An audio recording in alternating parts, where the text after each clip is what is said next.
Hey guys, welcome back to Home Built, and this week it's time to do the rear brakes, but first I'm going to tackle that fuel pump once again and see if we can sort out that fuel pressure.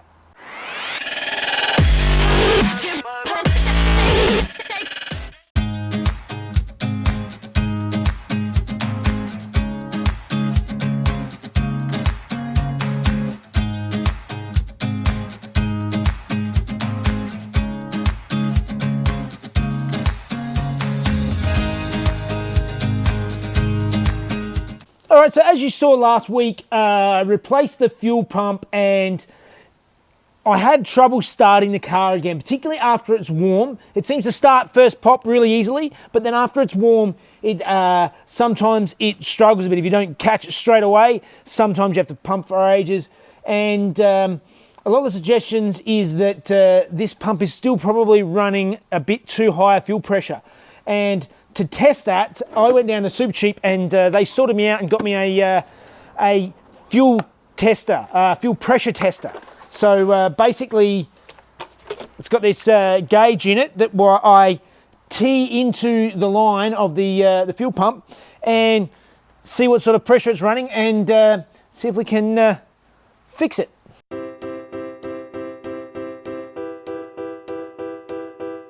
Okay, so I disconnected the fuel line from the carby and connected it directly to the gauge here.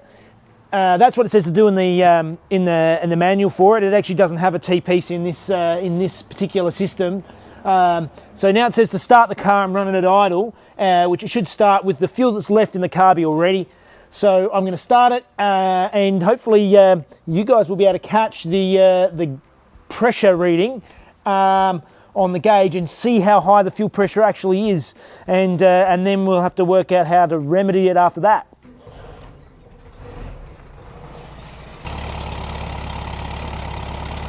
Alright, so as expected, the fuel pressure is way too high. It's up about 5 psi and it needs to be about 2.5 psi. So it's about double what it's supposed to be. So what I'm going to do now to remedy that is disconnect this all, take the fuel pump out, take the pin out, and I'm going to grind it down again. And apparently the way that the manual says to do it is to add more gaskets. So basically you're lifting the pump up. I'm just going to do the same by grinding it down. I've already ground the pin down a bit, so it's not going to hurt to grind it down anymore.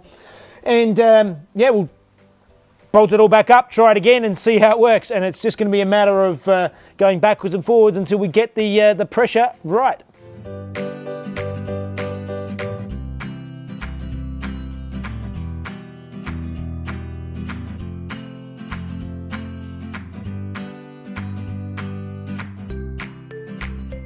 All right, so I've taken this down about, not quite half a millimetre, about 0.45 of a millimetre. So now I'm going to grease it up, put it back in, see if it made any difference at all. And I may need to take a bit more than that off, but baby steps, because it's easy to take it off, but you can't put it back on.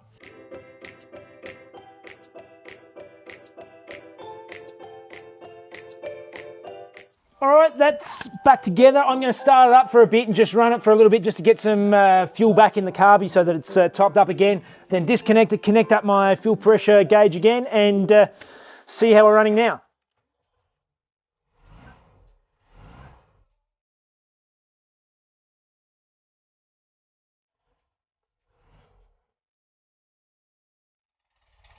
Okay, well that didn't seem to do very much, definitely not enough for what my purposes are, so I'm going to pull it out. I'm going to take another whole millimetre off, I think, and see if that does something.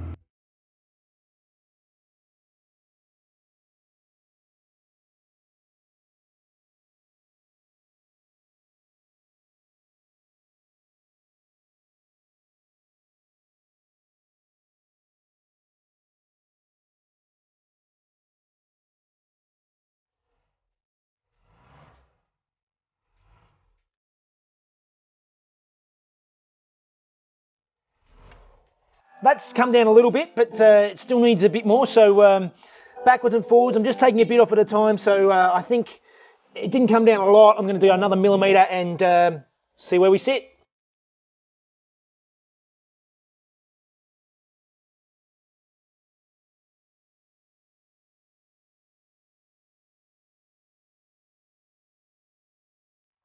All right, there we go. It's come down to it's between 2.5 and 3 psi, which I believe is want. So I'm going to leave it at that. And yeah, so finally, I can just button this back up and we can get onto the brakes. And hopefully this should run right now from now on.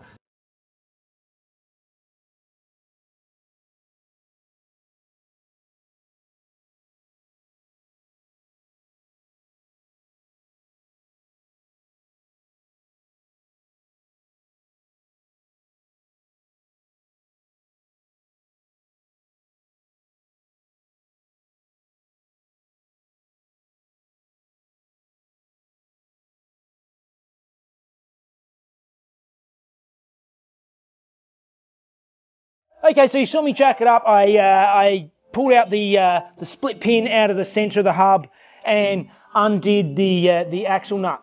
And interestingly, this car's been making some weird noises from this side, and I think it's mostly due to the fact that this nut was only hand tight. I could undo it hand tight, and looking it up, I think it's supposed to be actually done up to 250 foot-pounds of torque, which is a lot. So yeah, that's probably the source of a lot of my noise. But in any case, it's all off now, and it's time to start pulling these apart and replacing these shoes, and then fingers crossed I can put it all back together properly, and I'll have some good brakes.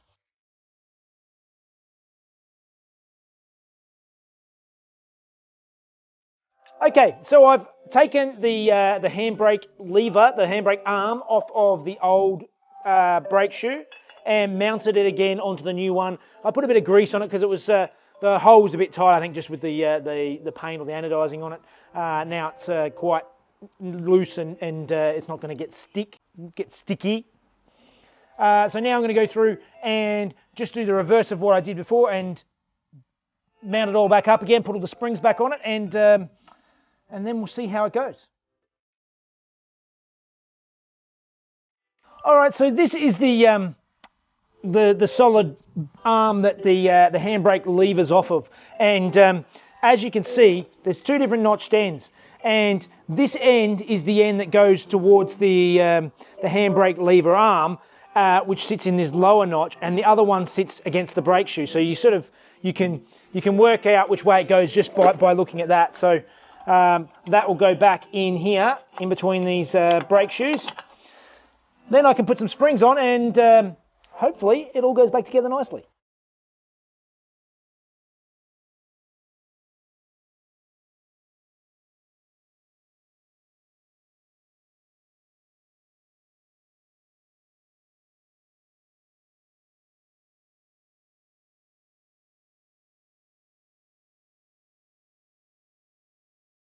All right, so I've put this on, I've adjusted it all. I'll go through the details of how I adjusted on the other wheel.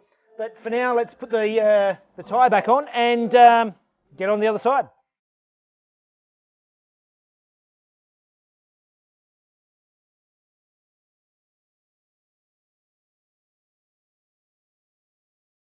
All right, as you saw earlier, I managed to get the tyres off by wedging a block of wood underneath them to crack the wheel nuts that were really tight. But that wasn't going to work when it came to this centre lock hub nut. On the other side, as I said, it was finger tight. This side, not so much, so I've had to put the wheels back on, drop it all back down again, so I can take this off and then jack it up, take the wheels back off again. It's the only way to do it, so hopefully, if I can get enough leverage on this now, I can actually crack this nut. Let's see how it goes.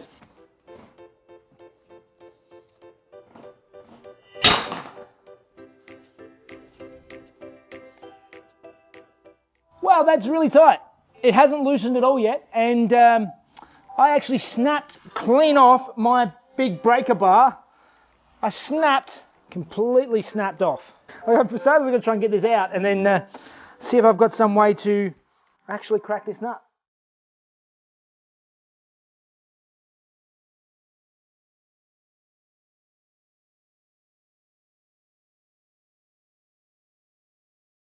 Well, that really doesn't want to come off. I bent another tool, so yeah, now I've got to go back to the drawing board. I think I might have to go for a trip down to Super Cheap and see if I can find something that's going to break this loose. Well, I'm out here on the side of the road, and the car was running great, and then it just seemed to start dying and spluttering, and it feels like it doesn't have enough fuel. So I'm wondering whether I've actually gone too far and taken too much fuel pressure out. It's right by the fuel pressure reg. It was running better than ever, and now it has died completely. So I'm going to try and take a hose off and see if I can see if we've got fuel pressure and get some fuel in that car. I'm only just down the road from Super Cheap, so I should be able to get some help if I can get down there. I've just got to get there.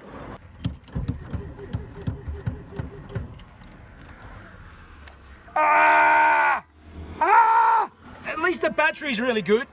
It just doesn't seem to be getting enough fuel. I'm walking, and I've got to see what I can do to try and get this thing going. Alright, a bit of an update. I just went down to Super Cheap and I got myself a fuel can, and thankfully I'm within walking distance, so it's not too bad.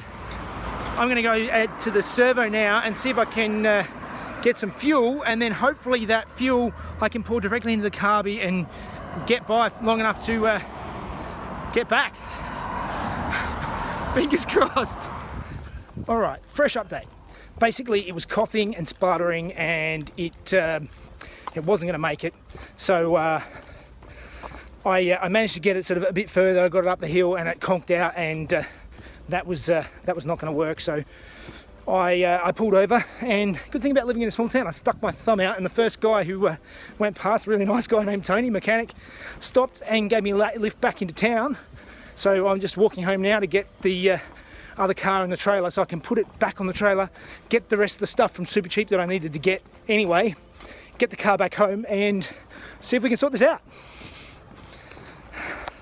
Okay, I'm back home, but now I have to go and get the Beetle, which means I need to get my my trailer ready. I've loaded it up already, but at the moment it's my world's biggest box trailer, but I need to transform it back to the car trailer. This was another one of my little projects. I bought the car trailer, but I wanted it to be useful for all of my renovating and stuff, so I've got all these sides that are just wing nutted on.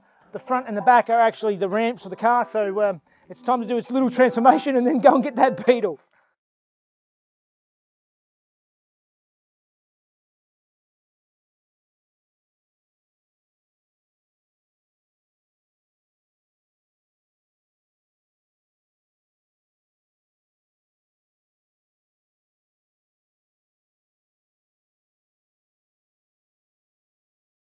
Alright, transformation complete. Time to go and get this Beetle.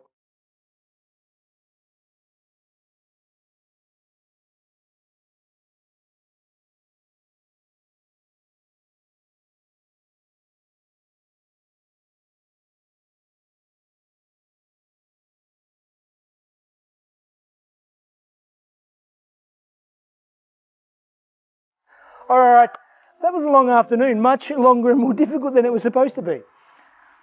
I finally got the car back, it's home, it's getting late, it's staying on the trailer, I've had enough for the day, so that means it's time for fun facts with Mrs. Jeff.